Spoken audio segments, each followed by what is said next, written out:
안녕하세요. 네, 오태진입니다. 자, 우리 지난 시간 처음으로 한국사 개강하였습니다. 4시간 정도 강의 들었는데 어떠셨어요? 뭐 아직까지는 괜찮으셨죠? 이 정도면 할만한데 이런 생각 드시죠? 그런데 앞길이 구말립니다. 굉장히 할 얘기가 많습니다. 그래서 이 앞쪽에서는 사실 그 이해가 안 된다던가 하는 부분은 없고 그냥 단지 생소할 뿐입니다. 생소하고 용어가 좀 낯설 수도 있고 여러분들이 지금까지 공부하셨던 과목이나 전공과는 동떨어진 것일 수도 있기 때문에 특히 이과 분들이 많이 계시죠, 이 자리에는. 그래서 아마 문과적 마인드나 사고 방식 또 생각하는 어떤 배경이 좀 다를 수 있습니다. 어저께는 제 친구랑 잠깐 어디를 다녀왔습니다. 근데 그 친구는 이과생이었는데 사람이 하는 공부를 하고 싶었다 이렇게 얘기를 하더라고요. 본인은 뭐 맨날 증명, 뭐 실험, 뭐 뭐를 증명하라 맨날 이런 식의 숫자로만 가득 차 있는 그런 공부를 하다가 보니까 글을 쓰는 방법을 잃었다, 생각하고 싶다 이런 얘기를 하더라고요, 저한테. 뭐 이런 얘기하면 저는 또 뭐 약간 농담 섞인 얘기도 하면서 네가 그래서 사람이 아니었구나 뭐 이렇게 제가 뭐 이렇게 뭐 장난도 쳤는데요. 어쨌건 그 국사는 인문학의 중심인데 용어라든지 결국은 그 이 시기에 살았던 사람들의 생각을 이해하는 것입니다. 사람들에 대한 생각, 과거에 살았던 사람의 생각이 지금과 다른 점이 무엇이고 지금과 같은 점이 무엇이냐 이런 걸 공부하는 겁니다. 그래서 문제도 그렇게 나오기도 합니다. 그래서 여러분들이 그 글을 읽어 나가실 때 조금 낯선 부분이 있다 하더라도 과거 살았던 사람들의 생각을 한번 이해해 보자. 근데 굉장히 어려운 일입니다. 왜냐하면 현재 살아가고 있는 주변인들의 생각조차 이해하기 어려운데 어떻게 과거에 살았던 사람의 생각을 이해할 수 있겠느냐, 이럴 수 있겠습니다. 제가 도와드리겠습니다. 자, 오늘은 어제 지난 시간에 고조선 공부한 것 이후의 일입니다. 고조선은 크게 3개의 조선이 있었습니다. 제일 먼저 단군, 그 다음 기자, 위만입니다. 그 중에 조금 이질적인 조선은 위만입니다. 왜냐하면 정통성이 있느냐 없느냐에 대한 논쟁이 있을 수 있기 때문입니다. 그래서 중국과 우리 한국 학자들 사이의 이견입니다. 중국인들은 위만은 중국인이라 생각을 합니다. 그래서 조선을 식민정권, 식민지배하기 위한 논거로 활용하는 경우가 꽤 있었습니다. 조선시대 우리 성리학자들조차 그렇게 이해했습니다. 왜냐하면 중국에 대해 사대적이었기 때문입니다. 그래서 작년 문제 가운데 율곡이가 기자조선을 강조했던 그 주장과 함께 중국의 사신이 우리나라에 와서 기자가 조선에 와서 왕이 되었다라고 하는 증거를 찾을 수가 없었는데 오히려 조선의 학자인 율곡 선생이 쓰신 그 기자실기라는 책을 한번 보고 싶다라고 하면서 그런 상황을 얘기하며 그 학자가 누구냐를 묻는 문제가 나온 적이 있습니다. 정답은 율곡이이였습니다. 그래서 율곡이가 기자의 동네설, 즉 책봉설, 조선의 왕이 되었다, 기자라는 중국인이 조선에 와서 왕이 되었다라는 기자 동네설, 기자 책봉설을 중국의 기록조차 조금 문헌적으로 상고하기 어려워요. 그 얘기는 사실 거짓이란 얘기인 거죠. 요즘으로 빗대서 제가 가끔씩 비유를 말씀드리는데 시진핑이라는 중국 국가주석이 있습니다. 근데 우리나라가 있는데 시진핑이 우리나라에 뭐 누군가를 보낸 거예요. 뭐 왕이 외교부장을 우리나라에 보내서 대통령으로 삼았다. 이런 맥락이랑 비슷하다고 생각하시면 돼요. 그러면 뭐 예를 들면 윤석열 대통령이 쫓겨나고 중국의 시진핑이 보낸 왕이라고 하는 중국의 외교부장이 우리나라의 대통령이 된다. 뭐 이런 맥락이거든요. 무슨 얘기인지 아시겠죠? 그게 이제 기자 동네설입니다. 근데 우리 학자들조차 그 사실을 받아들인 적도 꽤 있었다는 것입니다. 맞다. 우리는 중국의 조그만 중국이다 해서 소중국, 요즘 말로 하면 조그만 중국, 스몰 차이나 이런 얘기인데 요거를 그 당시엔 소중화라고 하였습니다. 소중화. 우리가 작은 중국이다. 이런 생각을 꽤 갖고 있었어요, 오랫동안. 그래서 이런 부분 때문에 일본인들이 우리 조선이 사대적인 나라다. 그래서 타율적인 나라다. 자주적이지 못하고 중국 의존적인 나라다. 중국에 대해서 이렇게 따라가고자 하는 나라다. 이렇게 비판을 하면서 그런 조선인들의 생각을 우리는 이해하기 때문에 이제는 우리가 너희를 지배해 주겠다. 이런 논리를 전개해 나갔던 거예요. 자, 이해가 되시겠죠? 예. 그래서 고조선이 도대체 우리나라 지금 내가 살아가는 것과 무슨 관계가 있느냐라고 생각을 하실 수도 있습니다만은 조금 더 들여다보면 상관이 없지 않습니다. 있습니다. 그래서 현재까지도 중국과 우리나라와의 어떤 그 관계 설정 부분에서 대립되고 있는 생각이 지금 연장되고 있다고 볼 수도 있습니다. 자, 그래서 이 정도까지 설명을 드리면서 단군, 기자, 위만. 그래서 기자와 위만 둘 다 중국인들은 중국에서 온 것이다. 중국인이다. 이렇게 생각을 하고 있다는 것입니다. 하지만 우리는 그렇지 않다. 우리 학자들은 기자는 철기를 받아들인 이후의 고조선의 발전 상태를 의미한다. 위만 역시 조선 사람이다. 그러므로 중국의 식민 정권이라 할 수가 없다. 그 근거는 이렇게 똥똥똥똥 이렇게 얘기하는 거죠. 그 근거는 위만은 우리나라에 들어올 때 뭐를 상투를 틀고 흰 옷을 입고 왔다. 이게 가장 중요한 근거다라고 말씀을 드렸습니다. 그 이외에도 조금 짜잘하게 접근한다면 세 가지 정도가 더 있다. 바로 위만을 신임했다. 우리는 중국인이었다면 그러지 않았을 것이다. 그다음에 세 번째가 서쪽 방비를 맡겼다. 그런 얘기죠. 그리고 토착민 가운데 높은 관직에 올라간 조선 사람이 많았다. 만약에 이게 중국 정권이었다면 중국인들을 중심으로 내각을 짜겠지 한국인들을 중심으로 내각을 짜지는 않았을 것이다. 네 번째가 국호를 바꾸지 않았다. 중국인들은 중국 역사를 보시면 자기네들 영토 내에서 이루어진 정권 교체가 이루어진다면 국호를 바꾸는 경우가 허다해요. 이거 중국 역사 공부할 때 제일 힘든 게 나라 이름 외우기 아닙니까? 그에 비하면 우리나라는 양반입니다. 왜냐면 별거 삼국시대, 그다음 통일왕조가 계속됐죠. 고려, 조선 끝. 근데 중국은 5호 16국 이러죠. 5호 16 삼국시대도 힘든데 중국은 16국 시대를 배워야 되니까 그것도 다가 아니에요.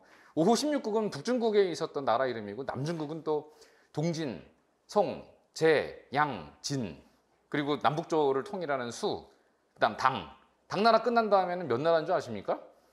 북중국만 5나라에 있습니다. 5대. 남중국은 10개입니다. 10개. 10국. 중국 제가 우스갯소리로 중국 공무원 시험 공부하는 친구들은 됐습니다. 이제 이렇게 합니다.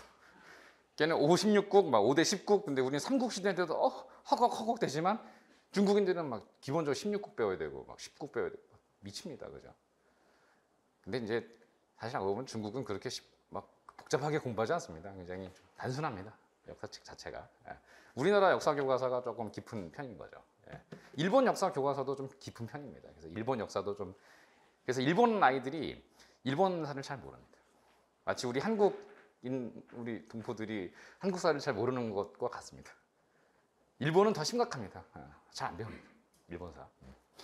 어쨌건 그까지 이제 잠깐 첨언을 좀 드리면서 오늘 강의를 이렇게 시작합니다. 자, 그러면 어쨌거나 저쨌거나 고조선은 중국의 공격으로 망했습니다. 김세영 씨, 네. 그 고조선을 멸망시킨 중국 정권 이름은 무엇입니까? 네, 그래서 이제 여기서부터가 이제 시작되는 것이죠. 다시 한번 진나라. 네, 맞습니다. 한나라입니다. 그렇게 바로 이렇게 뭔가 잘못된 것 같다 싶으면 정답을 고치는 용기도 필요합니다. 3번 했다가 아닌 것 같은데 4번 했다. 고치면 틀리는 경우가 많지만 이번엔 맞았습니다. 한나라입니다. 그래서 이 한나라가 고조선을 공격해서 멸망시켰어요. 그럼 한나라가 고조선 지역에 설치한 4개의 군현이 있죠. 그래서 동서남북에 하나씩 설치한 낭랑, 진번, 임둔, 현토 다 외우실 필요는 없지만 하나는 외우실 필요가 있습니다. 바로 낭랑국입니다. 그래서 이 낭랑군현이 위치했던 지역이 고조선의 중심 수도였던 평양입니다. 평양. 지금 북한의 수도죠. 그 평양이 왕검성이라고 불렀던 고조선의 수도가 있었던 도시 이름입니다. 그래서 그 평양에다가 설치한 것이 낭랑군입니다. 그래서 지금도 낭랑 시기에 쌓았던 성의 일부가 북한 평양에 남아 있습니다. 그래서 낭랑성이 지금도 현재 남아 있을 정도이다. 그렇다면 멸망당한 고조선 사람들은 이제 더 이상 고조선이라고 하는 나라는 없으니 한나라 중국의 지배를 받게 되었죠. 자, 그렇다면 당연히 두 가지 부류로 나타나게 됩니다. 간단히 말씀드리면 중국 한나라 정권에 대해서 협력하는 친중국파, 뭐 이른바 일제시대 때로 얘기하면 친일파 정도가 되겠죠. 친중국파가 등장을 합니다. 이 친중국파 세력을 부여라고 합니다. 자, 아시겠죠? 그래서 나라 이름이 바로 부여입니다. 그런 친중국, 중국과 친하게 지내고자 했던, 즉 한나라 정권과 친하게 지내고자 했던 사람들이 중심이 되어 만든 나라가 부여입니다. 그렇다면 부여와 중국인들은 서로 사이가 좋았다. 그럼 중국에서 평가하고 있는 부여 사람들에 대한 어떤 뭐랄까요? 긍정, 부정 정도에서 뭐가 더 강하겠어요? 긍정. 부여 사람들에 대해서 평가를 뭐라고 하냐면요. 삼국지라고 부르는 중국의 역사책이 있는데 그 삼국지를 보면 부여 사람들은 성격이 온순하다. 그리고 강직, 용맹한데 다른 나라를 침략하지 아니한다. 그래서 성품이 매우 순박하다라고 써 있어요. 그 얘기는 중국의 입장에서 매우 이렇게 친하게 지내는 나라 정도가 될 수 있는 것이죠. 그런데 두 번째 부류가 있습니다. 중국 한나라 정권의 침략과 지배에 저항하는 사람들이 생길 수 있겠죠. 마치 일제시대로 치면 독립운동가들입니다. 바로 고조선을 유이민들 가운데 이 독립운동가들이라 불렀던 한나라에 저항하는 사람들이 있어요. 이걸 순우리말로 다물군이라고 합니다. 사실 옛 나라를 되찾자라고 불렀던 그 운동을 일컫는 말인데 다물이라고 합니다. 그 다물을 목표로 했던 사람들이 세운 나라 이름이 고구려입니다. 고구려. 그렇기 때문에 부여와 고구려는 같은 종족이고 같은 민족이었음에도 불구하고 대중국 외교 정책에 상반된 어떤 입장 차이로 인해서 나라가 분리가 된 것입니다. 그래서 부여에서 떨어져 나온 나라를 세운 사람들이 고구려다. 그러므로 부여와 고구려는 그 유사성이 매우 강하다. 마치 지금의 북한과 남한처럼 말이죠. 그래서 부여와 고구려는 한 민족이었지만 중국에 대한 생각이 달라서 둘로 갈렸다. 그렇다면 고구려를 세운 사람, 즉 우리가 주몽이라고 알려져 있는데 주몽은 본래 어느 나라 사람이었겠습니까? 부여 사람이었던 것입니다. 부여 사람이었는데 부여에서의 박해를 피해서 남하하여 오이, 마리, 협보라고 부르는 세 사람의 신하, 동지들과 함께 지금의 졸본, 지금은 오녀산성이라고 부르는 지역인데요. 바로 이 환인이라고 하는 지역, 환인입니다. 지금은 환인시. 중국은 이제 판런이라고 부르는데 그 환인시에 내려와서 그곳에서 나라를 세웠다. 그것이 기원전 37년 고구려의 시작이다라고 할 수가 있어요. 자, 이렇게 되면 부여와 고구려를 구분하는 문제는 나오겠더라는 얘기죠. 그래서 부여, 고구려 구분하기가 지금의 목표이다라고 할 수 있어요. 자, 그렇다면 이 부여, 고구려를 구분하는 뭐 역사적으로 접근하면 이게 막 서술하고 막 이러면 좋겠는데 그게 아니라 결국은 그 복입니다. 마치 그 박은식 신체후 구분하기처럼 부여, 고구려 구분하기가 일종의 하나의 패턴이다. 그러면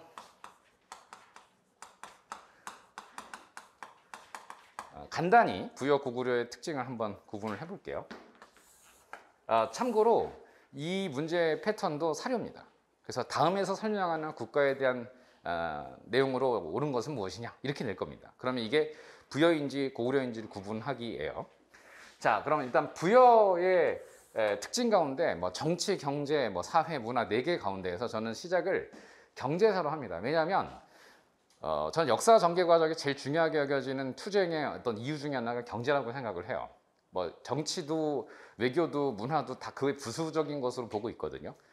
이런 것은 일종의 경제사학이라고 할 수가 있는데 결국은 먹고 사는 문제 때문에 갈등이 생기는 것이고 그 갈등 때문에 정치적인 생각이 달라지는 것 아니겠습니까? 과거도 마찬가지예요. 그래서 이런 경제적인 부분에서 먼저 접근을 해야 할 필요가 있다. 모든 것은 여기에서 비롯된다. 그러니까 이런 생각을 가지고 국사를 공부하면 조금 도움이 많이 되는데 부여는 자 고구려 중에서 이 두 나라 가운데 어디가 더 부유했겠습니까? 이것도 아재 개그인데 어디가 더 부자였을 것 같아요? 당연히 부여입니다. 이제 아셨죠? 이런 그 말도 안 되는 그런 기법을 쓰는 경우가 앞으로 있을 텐데 벼농사가 제일 잘 된 데가 어디였는지 혹시 기억나세요? 우리나라에서 벼농사가? 여주와 부여에 맞습니다. 여러분들이 암기하고 싶어서 암기하신 게 아니죠? 그냥 막 생각이 나신 거죠. 예, 그런 방법을 쓸 거예요. 예. 그럼 부여와 고구려 가운데에서 되게 부자 나라가 여기죠. 그럼 부자 나라니까 사회의 성격이 어떻겠어요? 사회의 성격이. 부자들이 많은 나라는 뭔가 진보적이에요? 보수적이에요? 그렇지. 그렇게 접근하는 거예요. 그럼 보수적이에요. 부자니까.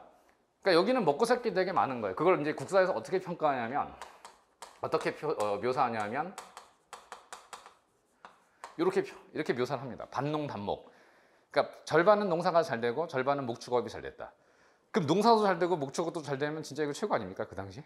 이런 나라가 어느 나라냐 이렇게 물어보면 이 나라다. 그럼 특산물 가운데에서는 요 목축업에 주목을 합니다. 목축업은 가축을 기른다는 거거든요. 그죠? 그러면 이 나라는 가축을 잘 길렀다고 볼 수 있으니까 경제적인 특징상 좋은 말이 많이 났겠죠. 말, 뭐 소, 돼지, 개 이런 것들을 많이 길렀을 거예요. 그죠?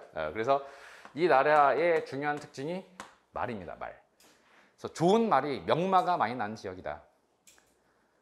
그래서 이 나라의 지배층의 이름 중에 하나가 마가입니다. 마가. 그래서 말마자를 써서 마가가 이 나라의 지배층이다. 또 뭐 우가, 뭐 저가, 구가라고 하는 가축의 이름을 딴 지배층들이 존재했던 나라다. 그럼 모두 이런 경제적인 상황에서 비롯된 것이고, 그러면 이런 사회적인 성격이 이제 보수적이라는 얘기는 조금 더 확장을 해보면 남성 중심일까요? 여성 중심일까요? 네, 남성 중심 국가입니다. 그래서 이것을 국사에서는 이렇게 묘사를 합니다.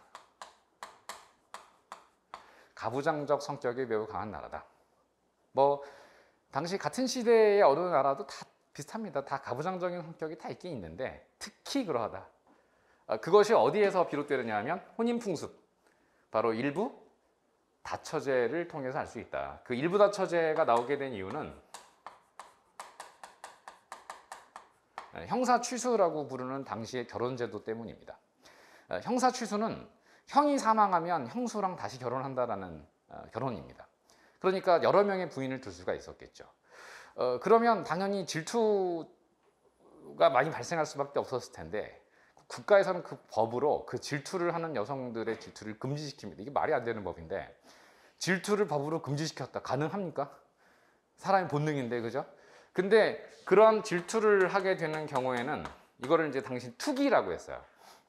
막 부동산 투기 이게 아니고 투기죄가 뭐냐면은 이제 다른 부인, 두 번째 부인을 질투하는 그런 그 죄를 말하거든요. 요즘은 죄가 당연히 아니지만 이 당시에 그래서 이런 질투죄를 이렇게 처벌을 하였습니다. 그래서 그것을 죄라고 보았습니다. 죄. 그래서 질투하는 여성들에 대한 처벌은 조금 가혹하였는데 바로 처형하였습니다. 죽였습니다. 죽이고 그 시신조차 유기를 했어요. 산에다 갖다 버렸다. 그래서 들짐승의 밥이 되게 했다. 굉장히 가부장적을 넘어서 이거는 좀 말이 안 되는 그런 법률 같은데 그 당시 사회 분위기, 부여라는 사회 분위기가 그러하였다. 그러니까 망하죠. 그래서 부여와 고구려 가운데 누가 더 먼저 망했다? 요딴 나라였던 부여가 먼저 망했다. 이렇게 생각하시면 조금 좋을 듯해요. 그래서 고구려가 이제 멸망을 시키게 됩니다. 참고로 이제 여기에 대해서는 또 이제 외교적으로 이제 접근을 하게 되면 뭔가 이렇게 보수적인 나라다 보니까 보수적인 성격을 띠고 있는 중국이니까 부여다 보니까 중국에 대해서도 어땠겠어요? 굉장히 뭐 저자세 외교를 펼쳤겠죠. 왜냐면 지킬 게 많으니까. 그래서 외교적으로 굉장히 그 친중국적 성격을 띠고 있었다. 뭐 이 정도로 볼 수가 있겠고요. 뭐 마지막으로 제가 말씀드리고 싶은 게 이런 건데 정치적으로 아까 말씀드린 대로 마가, 우가, 저가, 구가라고 부르는 그런 그 가축의 명칭을 띠고 있는 부족장들이 존재를 해요. 근데 이 나라가 너무 넓다 보니까 그러니까 이 부고, 옥동, 삼 이라고 부르는 5개 나라 중에서 제일 넓어요. 영토가. 그래서 사방의 영토가 이천리다. 이천리고 인구는 8만 호다. 8만 호니까 집만 8만 호라는 얘기인 거죠. 굉장히 큰 도시인데 그 당시 나라가. 그러다 보니까 너무 넓어서 가장 넓고 평탄한 그런 나라다라는 그런 그 기록이 있는데 그래서 한 사람의 왕이 다 다스릴 수가 없어 4명의 지배자들이 이렇게 각각 지역을 분할해서 통치를 했어요. 이것을 사출도라고 하였다. 사출 또는 마가, 우가, 저가, 구가라고 부르는 가축의 명칭을 띤 부족장들이 지배를 했었다는 것입니다. 이를 통해 중앙 집권적인 성향이 굉장히 강했겠어요? 지방 분권적 성향이 강했겠어요? 그렇습니다. 그래서 지방 분권적 성격이 강했던 나라였다. 이렇게 정리를 할 수가 있어요. 그럼 왕은 있었느냐 없었느냐 할 수가 있는데 왕은 있었습니다. 우부족 연맹체라고 평가를 하고 있기 때문에 4개의 지역을 나눠서 다스린다면 가운데는 당연히 왕이 있었다고 볼 수가 있어요. 하지만 왕권은 강했느냐 하면 그렇지 않다. 왜냐하면 지방 분권적 성격이 강하니까 왕권은 미약하여서 뭐 요즘처럼 비가 많이 내려 수해가 난다던가 아니면 당연히 다 잘 되어야 할 곡식이 제대로 여물지 않는다던가 하면은 왕을 죽이거나 바꿔야 한다라는 여론이 발생해서 왕이 교체가 되는 경우도 많았다고 합니다. 그러니까 이러한 왕권은 매우 미약했던 그런 나라였는데 이러한 어떤 그 왕권 미약이라고 하는 당시 정치 상황은 경쟁에서 즉 남쪽에 있는 고구려라든가 중국이라든가 하는 강대국들이 있는 상황 속에서 왕권이 미약했다는 얘기는 뭔가 분열의 소지를 안고 있는 것이죠. 그래서 결국 쉽게 멸망을 당했고 이를 반성했던 주변 국가들은 왕권을 강화시키는 방향으로 국가 체제를 바꿔 나갔어요. 그래서 이것을 연맹 왕국의 한계를 극복하며 중앙 집권적 고대 국가로 이행하고 있었다 이런 평가를 내리고 있습니다. 자, 이렇게 해서 부여에 대한 얘기를 마무리를 좀 해보고 그러면 고구려는 뭐 같은 듯 다른 듯한 나라거든요. 그러면 어떤 차이가 있는지 자 여기에서 가장 큰 차이가 있다고 보여지는데 고구려가 무슨 뜻이었냐면은 고가 높다라는 뜻이고 구려라는 게 구리다라는 뜻이 아니라 고구려 말로 구루라는 말에서 나왔는데 구루라고 하는 건 성을 뜻합니다. 그것도 큰 성을 뜻합니다. 그래서 높은 산에다가 성을 쌓아서 저항했던 사람들이기 때문에 자 넓고 평탄한 지역에 있었던 부여와는 상당히 대조적이죠. 그래서 높은 산과 깊은 골짜기가 많았던 나라이기 때문에 좋은 밭이 없어서 힘써서 맨날 농사를 짓고 뭐 일을 해도 늘 배를 채우기는 역부족이었다. 그래서 사람들의 성품이 포악하고 흉악해서 주변 이웃 국가들을 침략하기를 좋아하였다라는 그런 기록이 있어요. 이를 통해 이 고구려라고 하는 나라는 경제적으로 매우 취약했던 나라였기 때문에 경제 체제가 이런 약탈에 의존할 수밖에 없었다라는 것이죠. 이걸 중국인들은 약탈이라고 평가하지만 우리는 뭐라고 평가하냐면 진취적인 기상을 갖고 있었던 나라다. 그러니까 각자 입장이 있는 것이니까 뭐 침략 당하는 나라 입장에선 저 나라는 되게 포악한 나라야라고 할 수 있지만 우리 입장에서 막 이렇게 공격을 하면서 이렇게 쫙 뻗어나간다면은 굉장히 기상이 강하구나, 기상이 드높았다, 뭐 이런 평가를 할 수도 있는 것이죠. 그래서 이런 약탈 경제 성격을 띠고 있었기 때문에 빼앗아온 물건을 보관하는 부경이라는 창고를 각각 갖고 있었대요. 또 특산물이 뭐였겠어요? 특산물이 없죠. 주로 빼앗아 오니까. 그럼 빼앗아 오기 위해선 뭐가 강해야 돼요? 군대입니다. 군대. 그래서 이 고구려의 특징은 이런 맥궁을 잘 다루었다. 맥궁은 궁이 활이라는 뜻이거든요. 활. 그래서 이 활 있죠. 이걸 궁이라고 하고 화살은 뭐라고 하냐면 시라고 합니다. 그래서 활궁자와 화살시자 써가지고 궁시를 잘 다루던 나라가 있는데 그것도 그냥 궁시가 아니고요. 맥궁이에요. 그럼 맥이 뭐냐면 사나울 맥이거든요. 그래서 고구려 종족의 명칭을 맥족이라고 합니다. 맥족. 우리가 그래서 예족과 맥족을 합쳐서 예맥족 이런 표현을 쓰는데 그게 바로 고구려와 부여와 옥조 동해를 이루던 주민 집단을 뜻하는 말이에요. 그럼 예맥족이 사용했던 말이니까 이것을 맥궁이라고 얘기할 수가 있었겠죠. 그래서 고구려인들의 활 이런 뜻이에요. 왜 그 옛날 국사교과서 옛날 책인데요. 옛날 국사교과서를 보면은 고구려의 고분에 있는 벽화에 고구려인들이 말을 타고 가다가 이렇게 사냥하는 장면 벽화 보셨죠? 그게 무용총이라고 부르는 그 벽화에서 발견된 것인데 무용총 할 때 무용은 물론 무용하는 겁니다.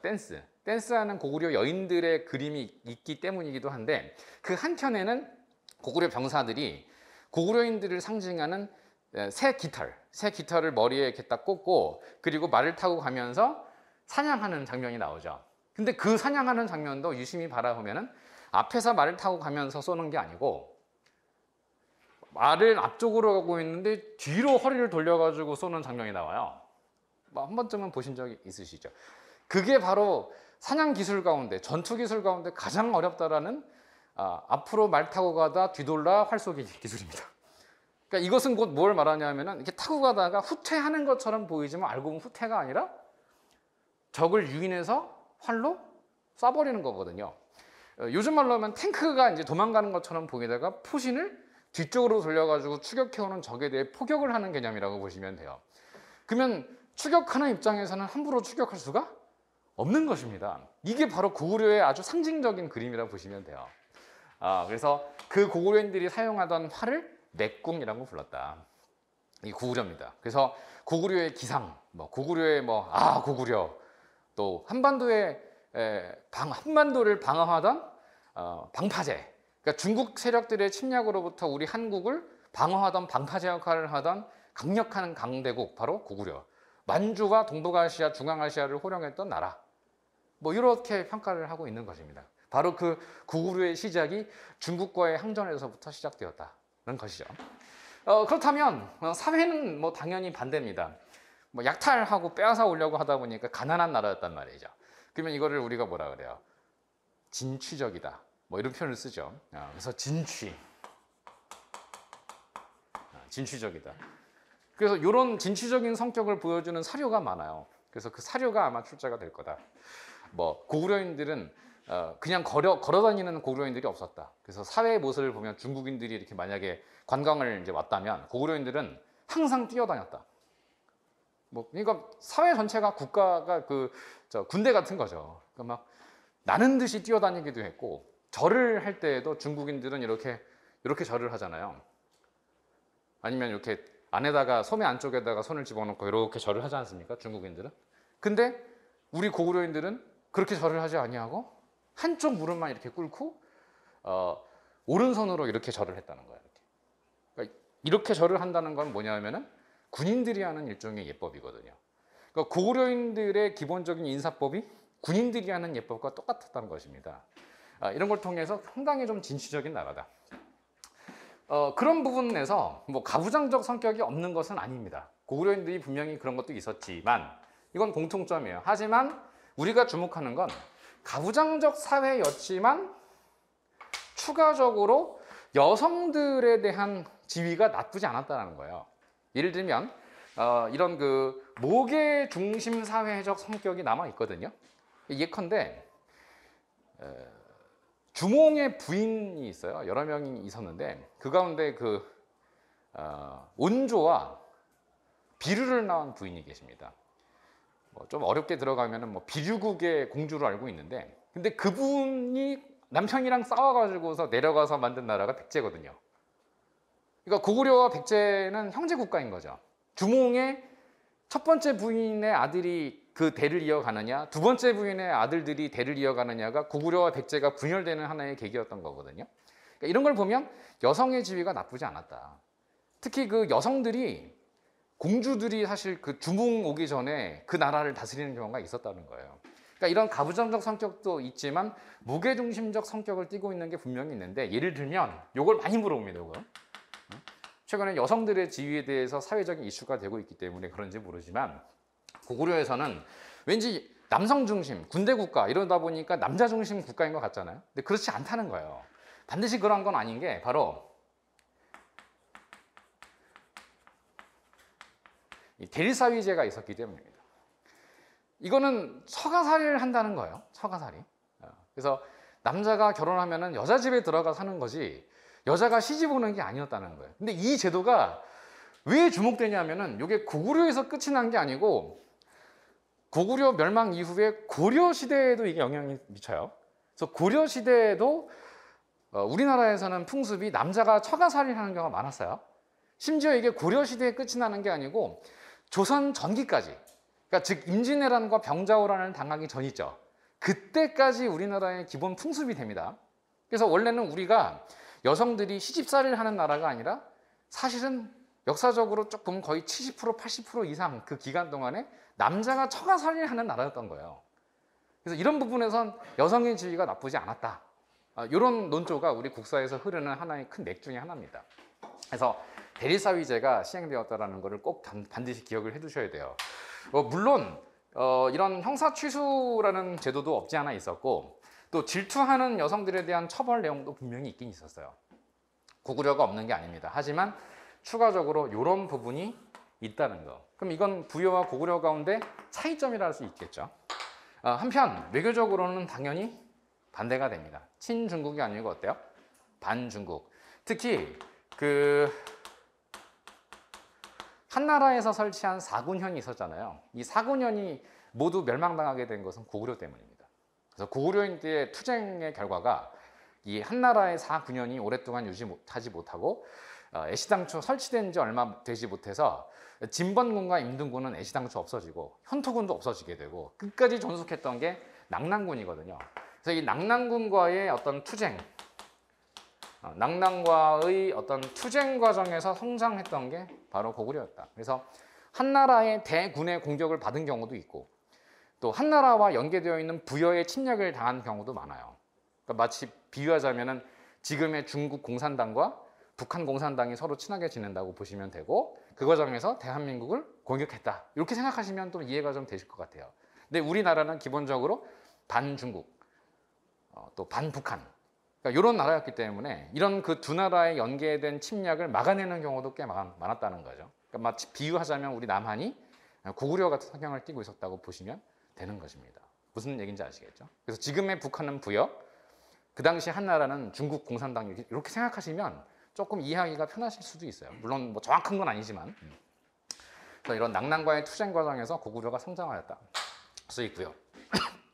정치적으로 가축의 명칭을 띠지는 않고 여기에 착안을 할까요? 고구려의 최고 책임자는 물론 왕입니다만은 왕 밑에 부여와 마찬가지로 가들이 있었어요. 근데 부여는 가축의 이름을 띈 가들이지만 고구려는 고로 시작하는 가가 있습니다. 왜냐하면 고구려니까 고로 시작하는데 가다. 근데 이 가운데 들어가는 말이 추입니다. 그래서 고추가가 고구려의 재상급에 해당되는 관직이었다. 고추가의 어떤 특징에 대해서는 그냥 간과해도 됩니다. 뭐 고추가가 어떤 존재였느냐 잘 모르셔도 그러니까 왕족과 버금가는 지위를 갖고 있는 사람들 이렇게 생각하시면 돼요. 또 하나가 재상이라는 표현을 쓰죠. 그래서 상가. 상가할 때 상자는 재상이라는 뜻입니다. 가는 가들이고요. 그러니까 이것도 역시 부여와 똑같은 부분도 있지만 차이가 분명히 있는 부분이라 할 수 있는 것이죠. 부여는 마가 우가지만 여기는 고추가 상가라고 불렀고 또 그 밖에 뭐 대론이 패잔이라고 하는 관직 명칭이 보이고 뭐 주부, 승이라는 관직 명칭도 보입니다. 그런데 우리가 더 주목되는 것은 조의, 선인이라고 부르는 존재입니다. 조의와 선인은 고구려의 중견급 그 공무원들로 보여지는데 이들의 그 특징은 조의, 선인을 먼저 설명을 드릴게요. 하나만. 이 한자 쓰면 선자가 먼저 선자고 사람 인자입니다. 그 먼저 가는 사람이란 뜻이거든요. 그럼 먼저 가는 사람이 뭐냐 하면은 이런 어떤 투쟁적 성향을 띠고 있는 고구려의 성격을 보았을 때 선봉장.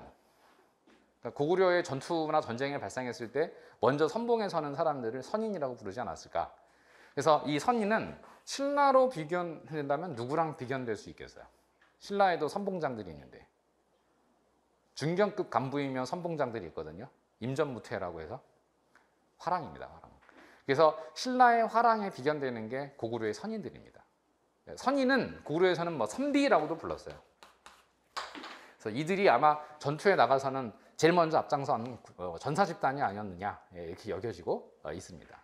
그래서 이렇게 해서 부여와 고구려를 구분하는 표를 하나 완성했어요. 시간이 좀 많이 걸렸죠. 그래서 이해하려면 어쩔 수가 없었어요. 자, 그러면 교재를 잠깐 볼까요? 교재를 보면 38페이지를 잠깐 볼게요.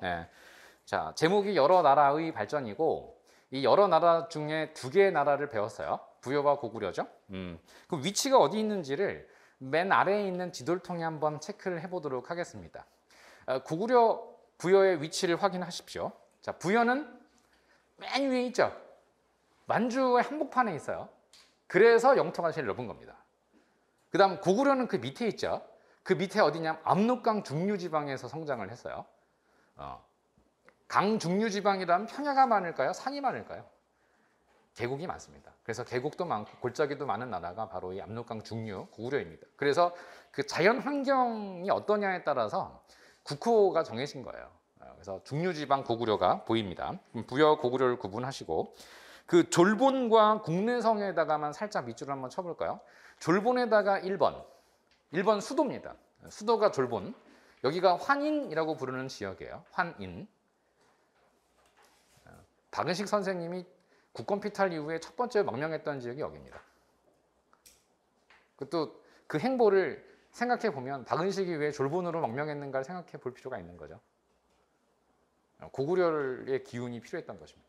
나라가 망한 상황이었기 때문에 고구려의 기운을 느끼고자 졸본으로 망명을 한 거예요. 그래서 그곳에서 동명왕 실기와 연개소문전을 저수를 하게 됩니다. 박은식 선생께서 이곳입니다. 그 다음 2번 국내성입니다. 이 국내성은 집안이라고 부르는 지역입니다. 집안. 예, 그래서 환인과 집안이라고 부르는 중국의 동네 이름이다. 아시죠? 이게 2번 수도입니다.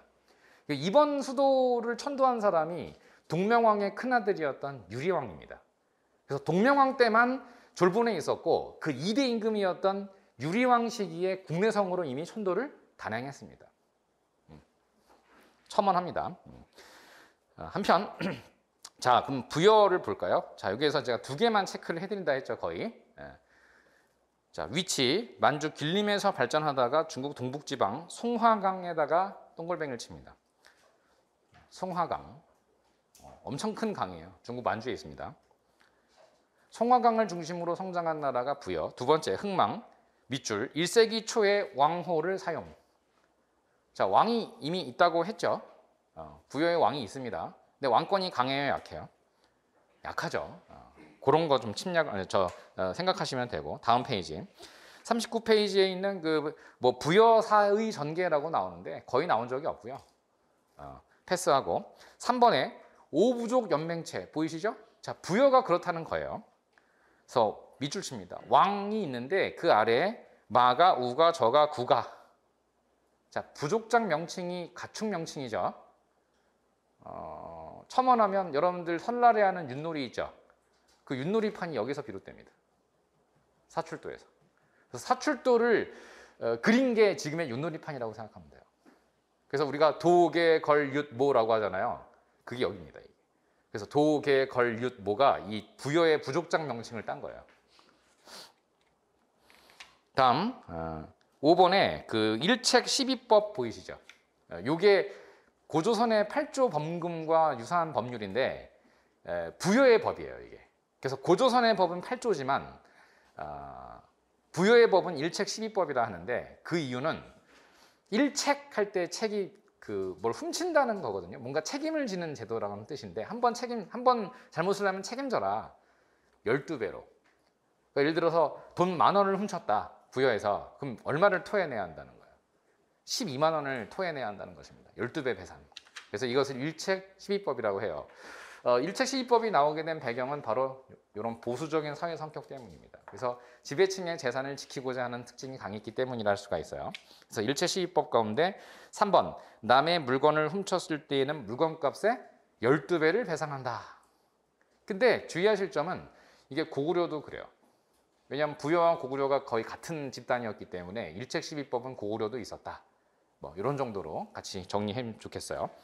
그 밖에 풍습 및 문화 가운데에서는 보수적이다 보니까 왕이 죽으면 순장을 합니다. 순장의 풍습은 부여만 있는 것은 아니었으나 기록상 부여의 순장을 내기도 합니다. 기록으로 되어 있는 부여. 그다음에 별표 하나 쳐볼까요? 영고. 영고는 부여에서 진행하던 제천 행사입니다. 하늘의 제사를 지내던 풍습을 영고라고. 국어 시간에도 가끔씩 나와요. 기타 뭐 흰옷을 즐겨 입었다. 우리 민족이죠. 그래서 은력을 사용하였다. 은력. 은력은 그 은나라의 역법, 중국 역법이고요. 참고로 그 상투트입니다. 부여도. 그래서 머리를 이렇게 가운데 정수리에 말아 올려서 묶었다. 이런 표현이 나오거든요. 그리고 소매가 이렇게 펑퍼짐한 옷을 입었다. 자, 뭐가 연상됩니까? 머리에 이렇게 가운데 소매가 펑퍼짐한 옷을 입었다. 한복입니다. 그죠? 한복의 원류. 그런 걸 입고 있었다는 것입니다. 그래서 부여가 분명히 우리 민족의 원류다라고 볼 수가 있어요. 부여 사람들이. 다음 페이지 볼까요? 그다음에 고구려입니다. 넘어가시고 41페이지 위치와 성장. 자, 압록강입니다. 자, 아까 부여는 송화강이었죠. 고구려는 압록강. 그래서 맨 위에 있습니다. 그래서 졸본에서 즉 환인지방, 처음에는 환인이었고, 그죠? 졸본. 그래서 이 지역은 대부분 큰 산과 깊은 계곡으로 된 산악지대였기 때문에 항상 양식이 부족했다. 그래서 발전을 보면 주변 소국들을 정복 통합하면서 평야지대로 진출하고자 했고, 그리하여 2대 유리왕 때에는 압록강가의 국내성으로 옮겼다. 이거 설명드린 바이죠. 그다음에 4번 오부족 연맹체. 이것도 중요한데요. 여기다가 한번 밑줄 쳐볼까요? 고구려는 부여와 마찬가지로 가라는 부족장 명칭을 쓰는데 상가, 고추가, 대로, 패자라는 명칭을 쓰죠. 그래서 고추가에다가 현관펜 치시면 좋겠습니다. 그다음 그 밑에 전사 집단이라고 부르는 먼저 뛰어나가서 선봉하는 사람들이 있잖아요. 이들을 선인이라고 불렀다. 자, 그다음 제천 행사가 있습니다. 아까 부여는 영고였죠. 고구려는 동맹이라고 합니다. 연상하는 방법은 간단합니다. 부여는 여로 끝났으니까 영고라고 외우시면 되고, 고구려의 초대왕 동명왕이라고 부르죠. 그래서 동명왕을 위한 연맹제전 동맹입니다. 그래서 동맹은 고구려. 특히 그 제천 행사를 칠 때는 국동대혈이라고 하는 곳에서 제천 행사를 치렀는데, 국동대혈은 국, 나라국, 동쪽 할 때 동, 대혈하면 큰 동굴입니다. 그래서 나라 동쪽에 있는 큰 동굴에서 제천 행사를 치렀다, 이런 뜻이죠. 국동대열. 그다음에 2번의 별표 서옥. 이게 대릴사위제입니다. 한자로 서옥이라고 합니다. 뜻은 서자가 사위라는 뜻입니다. 사위. 옥 하면 집. 사위가 사는 집이 있다는 얘기인 겁니다. 그래서 이걸 서옥해서 대릴사위제라고 하였다. 여기까지가 부여와 고구려를 구분하기였어요.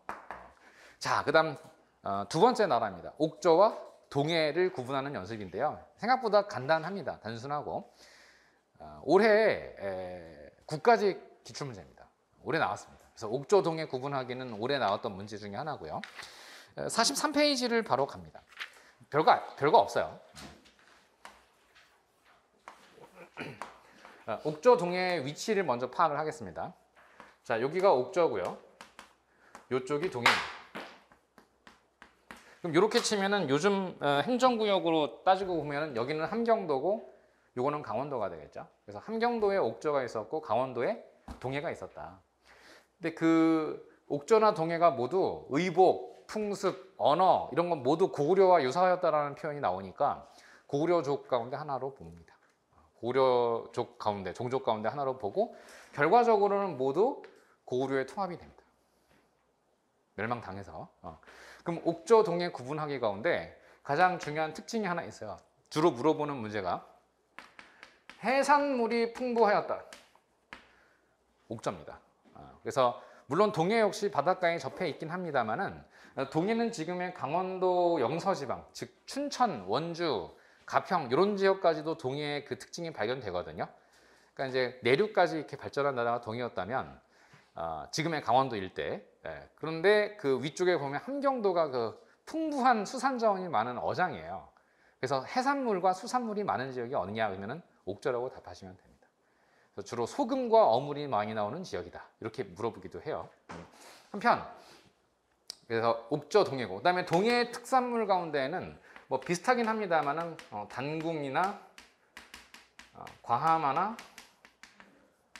반어피 이런 게 많았다. 그러니까 여기도 뭐 해산물이 없는 건 아닌데 여기 훨씬 많다 이런 얘기인 거죠. 그래서 동해의 특산물 가운데 이런 단궁은 짧은 활. 이것도 뭐 멀리 날아갔다고는 합니다만은 동해도 역시 단궁이라고 하는 특산물이 있어요. 그래서 그 두 개 한번 구분하면서 시작을 해볼까 합니다. 그래서 43페이지에 위치, 함경도, 강원도, 정치, 이게 좀 중요합니다. 현관펜을 칠까요?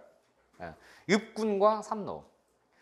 읍군 삼노라고 불렀던 이유는 이 나라는 다른 나라와 달리 왕이 존재하지 않았기 때문입니다. 다른 나라들은 다 왕이 있어요. 근데 옥저와 동해만 왕이 없어요. 그래서 왕이 읍군요. 왕이 옥저요. 왕이 없저요. 그래서 왕이 없저요가 왕이 옥저요고 왕이 없저요 하면은 왕이 없군요. 삼노, 세 명의 노인네만 있군요. 무시하셨어요? 지금 방금 무시하신 것 같은데. 자, 왕이 없저요. 그랬더니 동해도 우리도 동해예요. 우리도 왕이 없어요. 왕이 없저요. 왕이 없군요. 세 명의 노인네만 있군요. 그래서 옥저와 동해가 없군 삼노입니다. 이거 왕이 없다는 얘기는 자기들끼리 단결 못한다는 얘기인 거예요. 굉장히 좀 따로따로 노는 개인 플레이가 굉장히 강한 나라들이다라고 보시면 됩니다. 그러면 통합이 어렵죠? 그래서 고구려한테 복속당한 것입니다.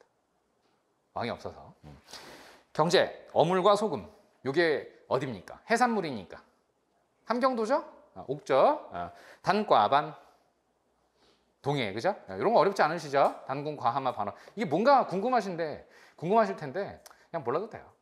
그냥 외우면 돼. 과하마 하니까 말이겠죠, 말. 반어피니까 반만 생선인 거겠죠. 뭐 물개 이런 거, 바다표범. 뭐 이렇게 표현하는 겁니다, 한자로.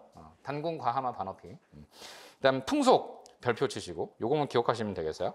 민며느리 이제 며느리인데 민며느리니까 고구려와 반대죠. 고구려는 사위가 우리 집에 살죠. 근데 이 옥저는 며느리가 우리 집에 사는 거거든요. 그것도 그냥 며느리가 아니고 민며느리니까 민이라는 단어가 들어가면 어리다라는 뜻입니다. 어리다. 그래서 어린 며느리를 맞아들였다. 그럼 어린면 어느 정도 어리냐 하면은 10살입니다. 10살. 그래서 여자 나이 10살 정도가 되면 바로 시집을 보냅니다. 근데 그 시집을 보내는데요.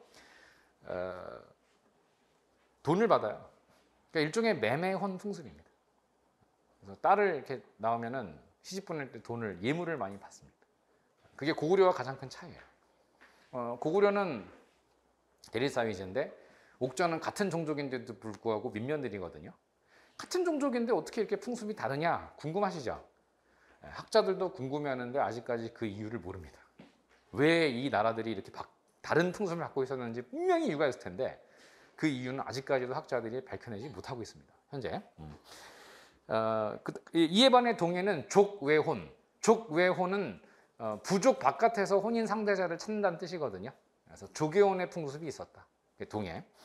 그리고 그 제사 풍습 가운데 골장제 풍습이 있어요. 이것도 별표를 치셔야 되는데 골장제는 뼈를 장례짓는다는 뜻입니다. 무슨 뜻이냐? 부모님이 돌아가시면 일단 시체를 가매장을 하고요. 살이 어느 정도 썩어서 뼈만 남게 되면 그 뼈를 다시 추스려 가지고 나무 목각에다가 안치를 했대요. 그래서 뼈를 장례짓는다는 뜻으로 골장제라고 하였습니다. 일종의 가족 공동 무덤 정도라고 보시면 돼요. 그리고 동해는 철자형, 여자형 집터인데 왼쪽 페이지 하단 부분을 보면은 동해의 그 집자리 유적이 나오시죠? 나오죠. 이게 철자형, 여자형 집터인데 이게 왜 장례 풍습이랑 연계가 되느냐 하면 동해에서는 사람이 병들어 사망하면은 그 사망한 집을 불태우고 다른 집으로 이사를 갑니다.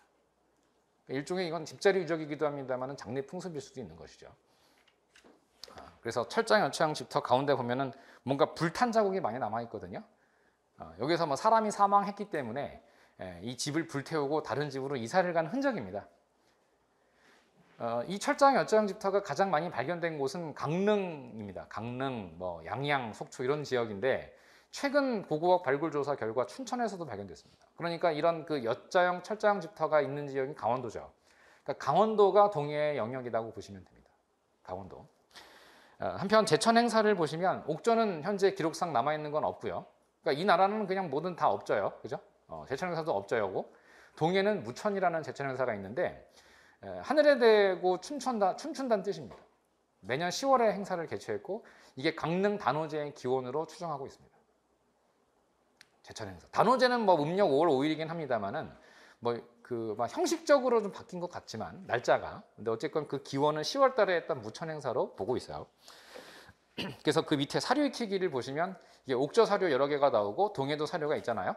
그래서 이 사료가 이제 출제가 되면 이 나라가 어떤 나라냐 해서 찾아내면 됩니다. 끝으로 삼한입니다.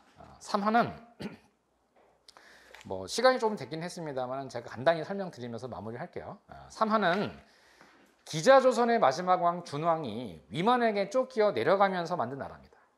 그래서 삼한이 수립된 것으로 보여지는데, 근데 그 나라에는 이미 원래 사람이 살고 있었는데 기자조선의 유이민들이 내려가면서, 즉 난민들과 토착민들의 결합 과정에서 성립된 것이겠죠. 그래서 일종의 정치적인 타협이 이루어진 것으로 보여지고, 그 결과 이 나라는 다른 나라와 다른 가장 정치적인 큰 특징 하나가 제사와 정치가 분리되어 있는 것입니다.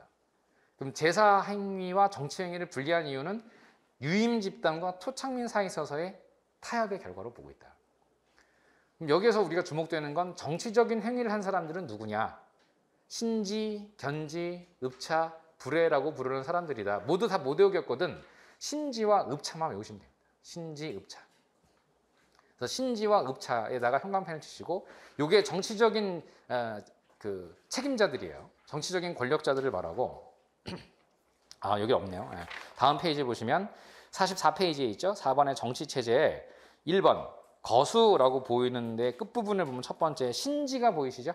신지. 여기다 형광펜 치시고, 그 다음에 읍차. 요게 정치적인 군장들을 말해요. 그런데 제사 행위를 하는 사람들이 따로 있다고 하였죠? 거기다가 별표를 치시면 됩니다.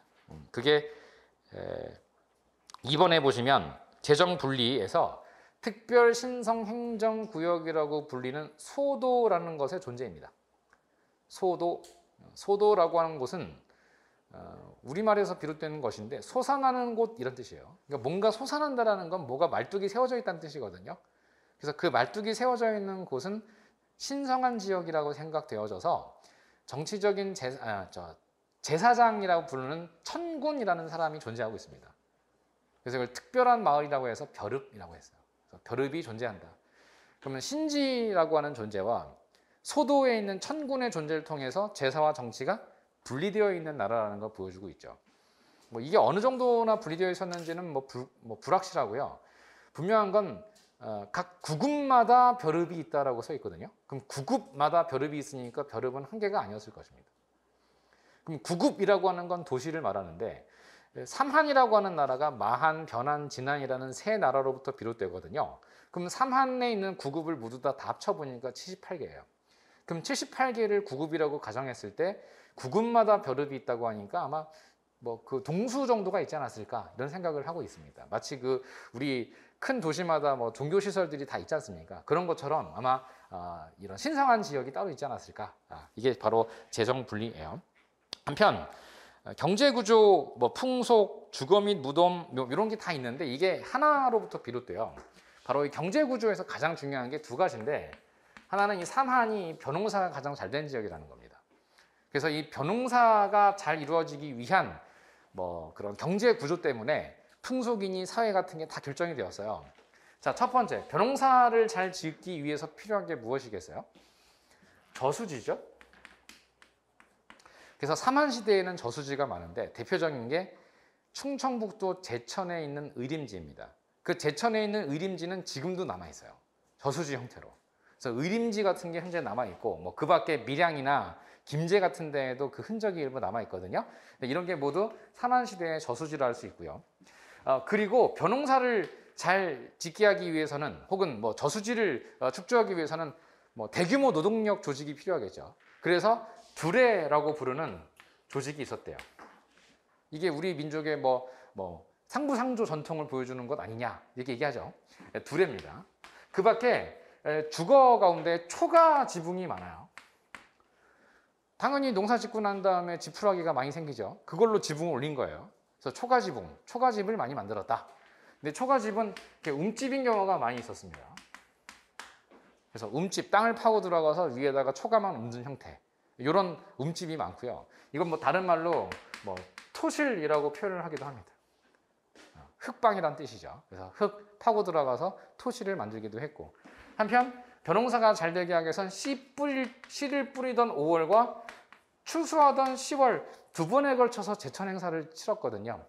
그러니까 올해 농사 잘 되게 해주세요 하는 기풍제, 또 추수하고 난 다음에 좋은 추수, 많은 추수를 할 수 있게 해주셔서 감사합니다라고 하는 추수감사제 같은 그런 걸 이제 한꺼번에 우리 뭐라고 표현하냐면 계절제라는 표현을 쓰는데, 계절제는 통칭하는 말이고 5월과 10월 달에 부르던 명칭이 조금은 달라요. 그래서 5월 달에 수릿날. 이 수릿날이라고 부르는 수릿은 수레바퀴를 뜻합니다. 그래서 수레바퀴라는 것이 아마 뭐 상징적인 종교적인 의미가 있는 것 같아요. 그래서 이런 그 5월 달에 했던 수렛날의 전통이 지금도 단오가 5월 5일이잖아요. 그래서 단오날에 그 수리떡을 해 먹는 행사와 비슷합니다. 여러분들 그 왜 그 떡 먹을 때 이렇게 바퀴 모양으로 찍혀 있는 떡 많이 드셔보셨죠? 네, 그겁니다. 그게 수리취떡이라고 부르는데 그 떡을 5월에 이렇게 찍어서 먹는 이유가 이 수릿날에서부터 비롯됐다라는 말이 있어요. 단오날의 어떤 하나의 뭐 풍습 가운데 하나겠죠. 또 10월 달에는 이제 상달제. 그래서 상달에 치르는 제천 행사라는 뜻입니다. 그래서 10월 달에 뭐 일종의 추석의 유래가 되기도 했던 것으로 보여지고 있어요. 그래서 뭐 단오날이라던가 추석의 어떤 그 근원이라고 부르는 5월과 10월 달에 두 번에 걸친 제천 행사를 치르기도 했다. 여기까지가 사만에 대한 이야기였어요. 자, 그래서 45페이지에 있어서 주거 및 뭐 무덤 뭐 이런 것들이 있는데 특히 그 초가집에 대한 얘기까지 말씀을 드렸고 그 사만의 변동에 대한 얘기는 다음 시간 말씀을 좀 드리도록 하겠습니다. 자, 이렇게 해서 이번 시간 마무리를 합니다.